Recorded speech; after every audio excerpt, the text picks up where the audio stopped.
थोड़े दिनों पहले मैंने अपने चैनल में एक वीडियो बनाया था जहां पर मैंने आपको फाइनेंशियल प्लानिंग करने के लिए कौन सी ऐसी इन्वेस्टमेंट है जिसको आपको करना चाहिए, इसके बारे में कुछ इन्वेस्टमेंट ऑप्शंस दिए थे। आज की वीडियो में मैं इसके ठीक उलट करने वाला हूं। कुछ ऐसी इन्वेस्टमेंट जिसे हमें अवॉइड करना चाहिए अपने जीवन में, उसके बारे में आज की वीडियो में मैं आपको सारी की सारी इन्फॉर्मेशन देने वाला हूँ। कुछ ऐसे इन्वेस्टमेंट है जो हमें तो अपनी ज़िंदगी में कतई नहीं करनी चाहिए, और अगर हम कर रहे हैं तो काफ़ी लॉस में चल रहे हैं।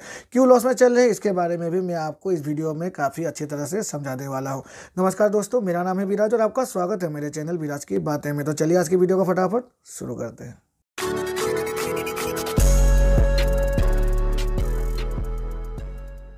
पहली इन्वेस्टमेंट जिसे हमें अवॉइड करनी चाहिए वो है यूलिप प्रोडक्ट्स। अब यूलिप का फुल फॉर्म होता है यूनिट लिंक इंश्योरेंस पॉलिसीज।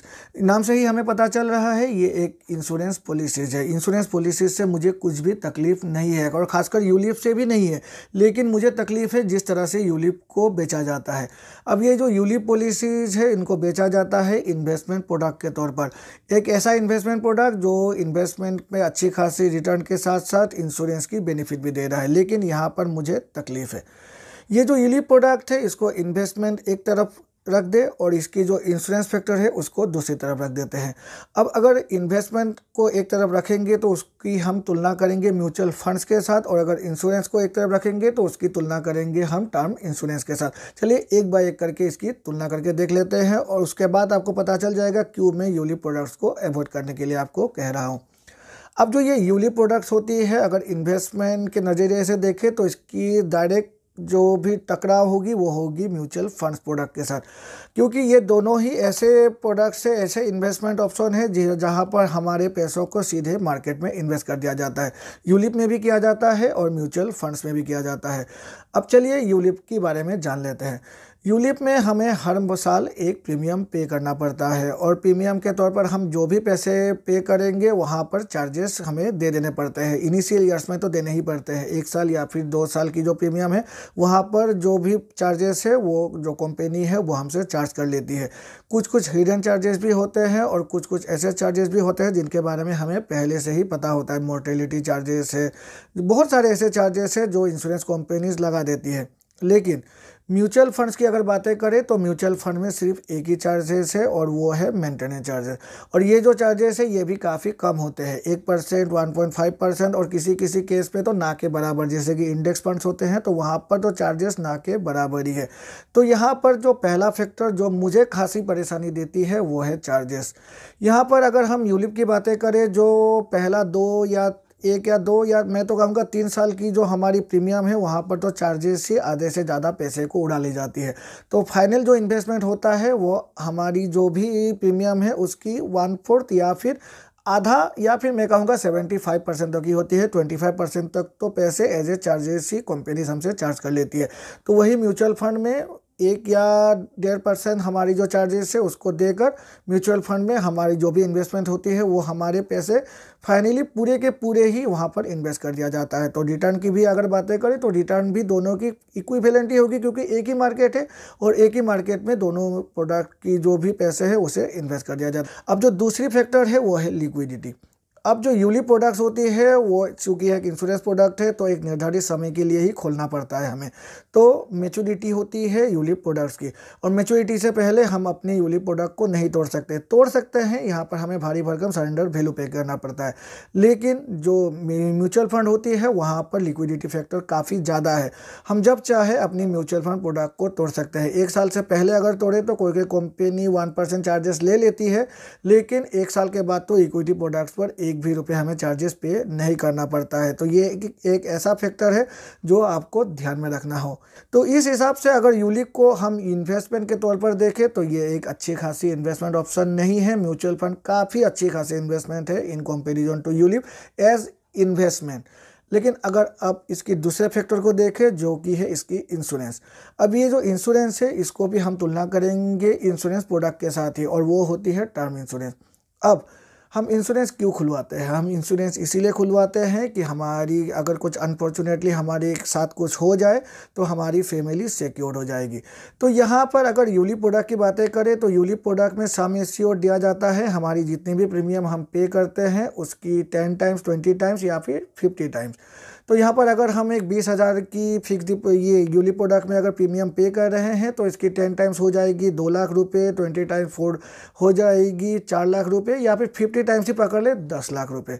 तो अगर इसी की तुलना अगर हम एक टर्म डिपॉजिट के साथ करें तो टर्म डिपॉजिट पे जो सम एश्योर्ड है वो काफ़ी ज़्यादा होती है, हमारी इनकम के हिसाब से होती है, और इसके अगेंस्ट में जो प्रीमियम भी हमें पे करना पड़ता है वो काफ़ी कम पे करना पड़ता है। अगर 20,000 की प्रीमियम आ जाती है किसी भी टर्म इंश्योरेंस पे तो मिनिमम जो सम एश्योर्ड हमें मिल पाएगी वो 50 लाख मिलेगी, और अगर हमारी उम्र कम है तो हमें तो 1 करोड़ तक की सम एश्योर्ड मिल जाएगी किसी भी टर्म इंश्योरेंस प्रोडक्ट में। तो अगर इन दोनों ही फैक्टर को देखें तो यूलिप काफ़ी मुझे लगता है एक अच्छा इन्वेस्टमेंट ऑप्शन नहीं है, एक अक्लमंदी का डिसीजन नहीं होगा अगर आप एक यूलिप में एक अच्छे खासी पैसे को इन्वेस्ट कर रहे हैं। तो दूसरी इन्वेस्टमेंट जिससे हमें अवॉइड करना चाहिए वो है गोल्ड की इन्वेस्टमेंट पर। अगर हम गोल्ड को एज ए ज्वेलरी इन्वेस्ट कर रहे हैं या फिर डिजिटल फॉर्म में ही इन्वेस्ट कर रहे हैं तो मुझे नहीं लगता ये एक अक्लमंदी का इन्वेस्टमेंट है, क्योंकि गोल्ड आइडियल गोल्ड को अगर हम रख देते हैं तो क्या करते हैं, हम शादी में इसे इस्तेमाल करते हैं और फिर अपनी लॉकर में रख देते हैं और वहाँ पर वो जो गोल्ड है लॉकर पे ही रह जाता है। कभी कभी निकालते हैं 6 महीने 10 महीने या फिर कभी कभी तो साल दर साल हम अपनी जो गोल्ड ऑर्नामेंट्स है उनका इस्तेमाल नहीं करते। और डिजिटल फॉर्म में भी सेम बात है, गोल्ड को हम नहीं खरीदते हैं लेकिन गोल्ड को हम रख देते हैं। तो इस केस में क्या होता है, गोल्ड की जो वैल्यू है वो तो आइडियल फॉर्म में रह जाती है और वो हमें अच्छी खासी रिटर्न भी प्रोवाइड नहीं करती। तो अगर गोल्ड में ही हमें इन्वेस्ट करना है तो इससे एक बेहतर ऑप्शन है सोवरेन गोल्ड बॉन्ड।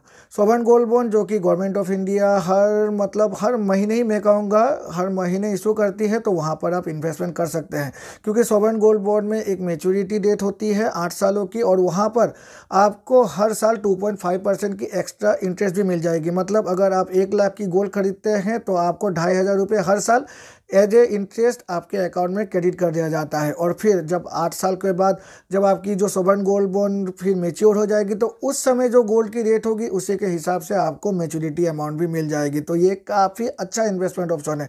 तो गोल्ड को अगर आप एक आइडियल फॉर्म में इन्वेस्ट कर रहे हैं या फिर डिजिटल फॉर्म में इन्वेस्ट कर रहे हैं तो इससे आप बचें, और अगर गोल्ड में ही इन्वेस्टमेंट करना है तो सोवरेन गोल्ड बॉन्ड में ही इन्वेस्ट कीजिएगा। तीसरी इन्वेस्टमेंट है forex and binary investment. Binary investment मतलब क्रिप्टो में जो अभी एक नया ट्रेंड आ रहा है वहीं पर इन्वेस्टमेंट करना या फिर फॉरेक्स इन्वेस्टमेंट करना। तो ये एक काफ़ी रिस्की इन्वेस्टमेंट है मेरे हिसाब से, क्योंकि फॉरेक्स और जो बाइनरी इन्वेस्टमेंट होते हैं वो डीरेगुलेटेड होते हैं, उसकी कोई भी रेगुलेटरी अथॉरिटी नहीं होती है। तो यहाँ पर आपकी जो पैसे है वो हर समय इतनी ज़्यादा रिस्क पे रहती है, मैं आपको कह नहीं सकता। कोई भी कंपनी कभी भी डूब सकती है और आपके पैसे मतलब जीरो हो सकते हैं, आपके 1 लाख रुपए भी जीरो हो सकते हैं अगर आप बाइनरी या फिर कोई भी फॉरेक्स ट्रांजैक्शन में ऐसे फॉरेक्स ट्रांजैक्शन में इन्वेस्टमेंट कर रहे हैं जो कि डीरेगुलेटेड है। और हो सके तो आप कुछ ऐसी जो ऐप्स है जहाँ पर जो कि रेगुलेटेड ऐप्स है, जो कि काफ़ी प्रसिद्ध ऐप है और जो कि काफ़ी मतलब पॉपुलर ऐप्स है, वहीं पर जाकर इन्वेस्टमेंट कीजिए। क्योंकि आजकल इतने सारे ऐप्स आने लगे हैं जहाँ पर फलाना ढिमकाना इसमें इन्वेस्ट कीजिए, इस क्रिप्टो में इन्वेस्ट कीजिए, इस फॉरेक्स में इन्वेस्टमेंट कीजिए, लेकिन वो भी मतलब इतने मैं तो उनको इतने भरोसे में नहीं लेता हूं। तो आप भी उन्हीं रेप्यूटेड जो ऐप्स है, जो इन्वेस्टमेंट ऐप्स है, वहीं पर जाकर, जैसे जेरोधा हो गया, ग्रो ऐप हो गया, या फिर बहुत सारे ऐसे ऐप है जो जहां पर आप इन्वेस्टमेंट कर सकते हैं जाकर। तो वहां पर आप जाकर देखिएगा फॉरेक्स और बाइनरी इन्वेस्टमेंट नहीं हो रही है, क्योंकि उनको पता है ये डीरेगुलेटेड है और इसलिए उनका जो नाम है वो ख़राब हो जाएगा अगर किसी भी समय इसे बैन कर देती है गवर्नमेंट। तो इसको भी आपको ध्यान में रखना है। चौथी इन्वेस्टमेंट है पेनी स्टॉक्स। अब पेनी स्टॉक्स क्या होती है? अब मार्केट में क्या होता है, कुछ ऐसे स्टॉक होते हैं जिनकी वैल्यू काफ़ी कम होती है, 50 पैसे, 1 रुपये, 1.5 रुपये या फिर कोई 2 रुपये। तो इन स्टॉक्स को हम पेनी स्टॉक्स कहते हैं। तो इन पेनी स्टॉक्स में भी आपने अभी सुना ही होगा, हाल ही में 50 पैसे की एक स्टॉक जो अभी 200 या 500 रुपये हो गई है, तो 10,000 की इन्वेस्टमेंट करोड़ रुपये हो गई है। तो ये सब इन्वेस्टमेंट हो सकती है, लेकिन ये काफ़ी रिस्की होती है, क्योंकि पेनी स्टॉक इन्हें इसीलिए कहा जाता है, ये जो कंपनीज है ये कभी भी बंद हो सकती है। तो ये जो 10,000 है ये 1 करोड़ हो गए तो आपका लक है ये, लेकिन अगर ये जो कंपनी बैंकरप्ट हो जाती तो आपके 10,000 रुपये 0 रुपये हो जाते हैं। तो इसको भी आपको ध्यान में रखना है। तो पेनी स्टॉक्स में इन्वेस्टमेंट करना मेरे हिसाब से काफ़ी रिस्की है। आप अच्छी तरह से स्टडी करके कर सकते हैं, लेकिन एट प्रेजेंट काफ़ी रिस्की है। तो आप उन्हीं स्टॉक में इन्वेस्टमेंट कीजिए जो काफ़ी रेप्यूटेड है और जहाँ पर आप के जो पैसे हैं वो गिरे भी तो जीरो ना हो जाए, उसके उठने के चांसेस है। लेकिन पेनी जो कंपनीज होती है वो अगर एक बार गिर गए तो वो कभी भी नहीं उठते हैं।